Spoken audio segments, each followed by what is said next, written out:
Dear aspirants, TNPSC group 1 2025 கேட்கப்பட்ட கேள்வி பகடை சம்பந்தமானது. 4 பகடை கொடுத்துருக்காங்க. அதில் 3க்கு எதிராக என்னென்ன வரும், எந்த நம்பர் வரும், அதான் கொஸ்டின் வந்து பார்த்தீங்கன்னா 3 ஒரு தடவை தான் வந்திருக்கு. ஸோ அதை கண்டுபிடிக்கிறது கஷ்டம்.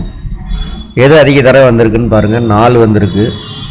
சரி, பகடையில் மொத்தம் 6 ஃபேஸஸ் இருக்கும். ஸோ 1 2 3 4 5 6. ஓகே, இதில் 3க்கு எதிராக என்ன நம்பர் வரும்? சரி, இப்போ 4க்கு எதிராக எந்த நம்பர் வராதுன்னு பார்ப்போம். ஏன்னா 4 தான் அதிக தடவை வந்திருக்கு. ஸோ அதான் குழு நமக்கு. 4க்கு எதிராக 5 வராது, 6 வராது. ஏன்னா இது சைடில் வந்துடுச்சு. அதே மாதிரி இங்கே 4க்கு எதிராக சைடில் வந்துருச்சு. இங்கே பாருங்கள், ஆப்போசிட்டில் வரல, சைடில் வந்துருச்சு. ஸோ 2 வராது, 3 வராது. இப்போ 4க்கு எதிராக தான் வரும், 3 தான் வரும். அப்போ அவனோட கொஸ்டின் என்ன? 3க்கு ஆப்போசிட்டில் என்ன வரும்? அதான் கொஸ்டின். ஸோ 3க்கு ஆப்போசிட்டில் தான் வரும், 4 தான் வரும். தாங்க ஆன்சர். எவ்வளோதாங்க. எல்லாம் பேசிக் கான்செப்ட் புரிஞ்சுருந்தீங்கன்னா, கொஸ்டினை புரிஞ்சுன்னா ஆன்சர் போடலாம்.